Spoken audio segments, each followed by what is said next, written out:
आइए आज हम आपको भारत के गौतम अदानी का सफ़र, एक प्रेरणादायक कहानी बताते जिसका जीवन बहुत कठिनाई से भरा हुआ था, जो एक छोटे से परिवार से निकलकर दुनिया के सबसे अमीर व्यक्तियों में से एक बनने तक की है। और आप भी इस सफ़र को देखने के बाद अपने आप को भी अगला अदानी बना सकते हैं। यहाँ उनके सफ़र के कुछ मुख्य पड़ाव दिए गए हैं।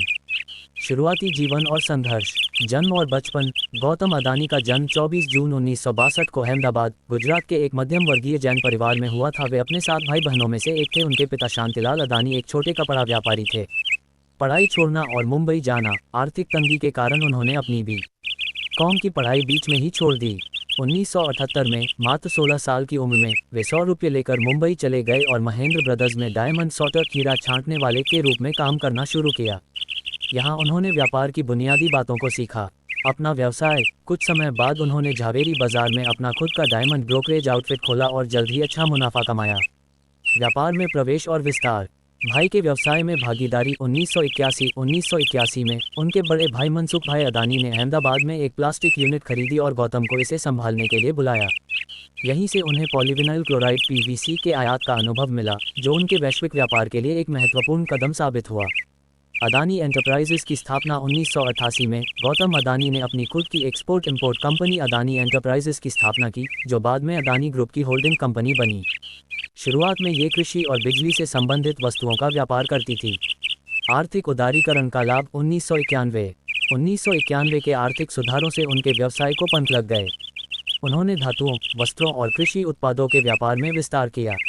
इंफ्रास्ट्रक्चर में प्रवेश। मुंद्रा पोर्ट। 1995 में गौतम अदानी को गुजरात के मुंद्रा पोर्ट को विकसित करने का कॉन्ट्रैक्ट मिला। यह उनके व्यवसाय में एक मील का पत्थर साबित हुआ। मुंद्रा पोर्ट आज भारत का सबसे बड़ा निजी बंदरगाह है। बिजली उत्पादन। 2006 में अदानी ने बिजली उत्पादन के क्षेत्र में प्रवेश किया और अदानी पावर की स्थापना की। Diversified expansion. इन वर्षों में उन्होंने बंदरगाहों, बिजली, नवीकरणीय ऊर्जा, हवाई अड्डों, लॉजिस्टिक्स, सीमेंट, मीडिया और रक्षा जैसे विभिन्न क्षेत्रों में अपने कारोबार का विस्तार किया। चुनौतियां और उपलब्धियां। अपहरण। 1998 में उनका फिरौती के लिए अपहरण कर लिया गया था, हालांकि उन्हें बाद में रिहा कर दिया गया। 26/11 आतंकी हमला। 2008 के मुंबई आतंकी हमलों के दौरान वे ताज होटल में मौजूद थे, जहां वे सुरक्षित बच निकले। Hindenburg report. 2023। हाल के वर्षों में उन्हें हिंडनबर्ग रिसर्च की रिपोर्ट जैसे कुछ बड़े विवादों का भी सामना करना पड़ा, जिससे उनके समूह के शेयरों में भारी गिरावट आए। हालांकि समूह ने इन झटकों से उबरने के प्रयास किए हैं। वैश्विक पहचान। गौतम अदानी कुछ समय के लिए दुनिया के दूसरे सबसे अमीर व्यक्ति भी बन गए थे और एशिया के सबसे अमीर व्यक्ति भी रहे हैं। गौतम अदानी का सफर दृढ़ संकल्प, जोखिम लेने की क्षमता और दूरदर्शी सोच का एक उत्कृष्ट उदाहरण है। उन्होंने शून्य से शुरुआत कर एक विशाल कारोबारी साम्राज्य खड़ा किया है, जो भारत के बुनियादी ढांचे के विकास में महत्वपूर्ण भूमिका निभा रहा है। 1998 में अदानी एंटरप्राइजेस, तब इसे अदानी एक्सपोर्ट्स लिमिटेड के नाम से जाना जाता था, ने कई महत्वपूर्ण गतिविधियां की और यह एक प्रमुख ट्रेडिंग हाउस के रूप में उभरी। 1998 में अदानी एक्सपोर्ट्स देश की शीर्ष नेट विदेशी मुद्रा अर्जक कंपनी बन गई, सबसे बड़ी प्राइवेट सेक्टर ट्रेडिंग हाउस। ये भारत में सबसे बड़ी निजी क्षेत्र की सुपरस्टार ट्रेडिंग हाउस बन गई।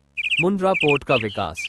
अदानी ने मुंद्रा पोर्ट में मल्टीपर्पज बर्थ 1 और 2 का संचालन शुरू किया, जहां MT अल्फा 2 नामक एक छोटा टैंकर सबसे पहला जहाज था जो वहां आया। मुंद्रा पोर्ट का विकास अदानी समूह के लिए एक महत्वपूर्ण कदम था, जिसने बाद में इसे भारत का सबसे बड़ा निजी पोर्ट बनाया।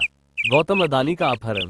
इसी साल 1998 में गौतम अदानी का अपहरण कर लिया गया था, हालांकि बाद में उन्हें फिरौती के बाद छोड़ दिया गया। यह उनके जीवन की एक दुर्भाग्यपूर्ण घटना थी। बिजनेस का विस्तार।